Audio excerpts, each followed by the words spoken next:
Phineas and Ferb Ride the Voter Coaster by Scott Peterson. It was election day in Danville, and everyone had come out to cast their vote for mayor. In addition, the town was holding an election for junior mayor. The junior mayor election is a great idea, Phineas and Ferb's friend Irving exclaimed. I can't believe one of us will be picked today, Phineas replied. Phineas, you should run for junior mayor, Isabella suggested.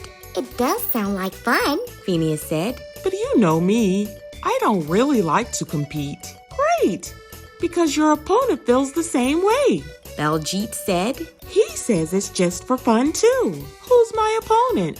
Baljeet made a grand gesture toward Ferb. Ferb nodded in agreement. Yes, I'll throw my hat in the ring, Ferb announced. But before we continue, where's Perry? He asked, looking around for his and Phineas's pet platypus. At that moment, Perry had just crashed through a wall in the lair of his enemy, Dr. Doofenshmirtz. Hello, Perry. Dr. Doofenshmirtz cackled. I see. You elected to come in through the wall today. Well, you've certainly got my vote to be trapped. As you probably know, The evil doctor explained. my irritating brother Roger is running for re-election as mayor, and no one is even running against him. But my brother will not be re-elected this year. He continued. No one will vote for him because of my latest invention, the Polka-inator. Instead of voting, everyone approaching the booths will be hit by a ray and forced to dance the polka, which in itself isn't evil. But wait, there's more. Guess what? I already have 2 votes for me. Dr. Doofenshmirtz announced. I wrote my own name in and then had my robot servant Norm do the same thing. With everyone else too busy dancing the polka to vote, I will become the new mayor of Danville.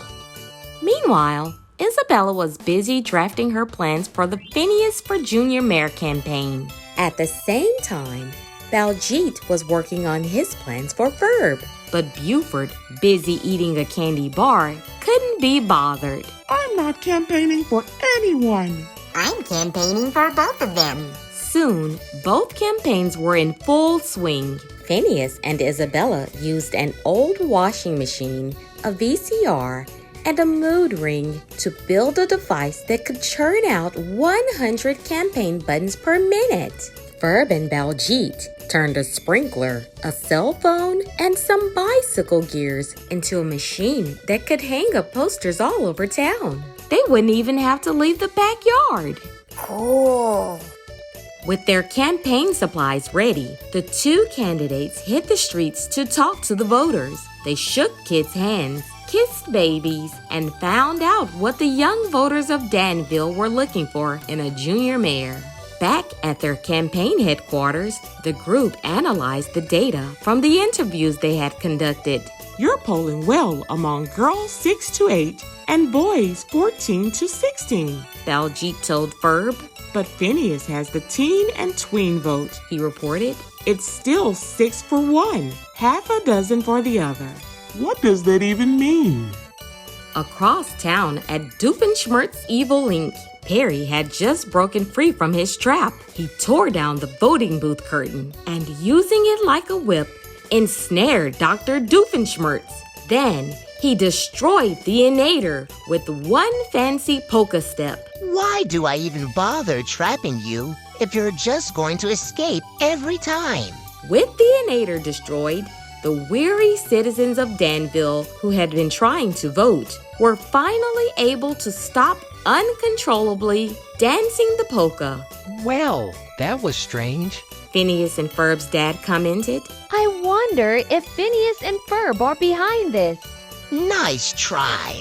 Dr. Doofenshmirtz shouted. But there's not much time left before the voting polls close. No one will have time to vote now. At that time, Phineas and Ferb were holding a rally to explain to the voters what each of them would do as junior mayor. Ferb had just finished giving a lengthy and very inspirational speech. The crowd was going wild. Next, Phineas took the stage. He was just about to give his speech when Isabella suddenly ran up to him. There's a big problem. Isabella told him. For some reason, only 2 people have voted so far, and the voting booths close in 20 minutes. 20 minutes? Baljeet cried. Well, Isabella began. more like 19 and a half now. Phineas thought for a moment. Then he left the stage without making his speech and headed straight toward Ferb. Ferb, I know what we need to do today. Phineas and the gang quickly got to work, building a device that would let everyone vote in the small amount of time that was left. Nice work, guys. Phineas cheered. All we need now is a wrench, a leaf blower, and as much almond butter as we can find. When the creation was done, it was part monorail, part bumper car, part voting machine, and all Phineas and Ferb. Okay, everyone, Phineas called to the people who were waiting to vote. hop in and ride our voter coaster. Kudos to our city leaders for this astonishing invention. As the voter coaster zipped and flipped and raced along the tracks, it also handed each voter a ballot, transported the person to the nearest voting station, and deposited their votes in a ballot box. Thanks to the voter coaster, everyone made it to the polls in time. When the votes for mayor were counted, it was revealed that, as expected, Roger Doofenshmirtz had been re-elected by a landslide. Dr. Doofenshmirtz, who was watching the live coverage on TV, howled in anger. Curse you, Perry the Platypus. Just then, Isabella hurried over to her friends. The kids saw what you both did to save the election. She exclaimed. They thought it was so great that everyone voted for Phineas and Ferb to be Danville's junior mayor. As the cheering crowd lifted Phineas and Ferb onto their shoulders, the brothers turned to each other and shook hands. Congratulations, Mr. Mayor. Thank you, Mr. Mayor. And look, there's Perry. The end.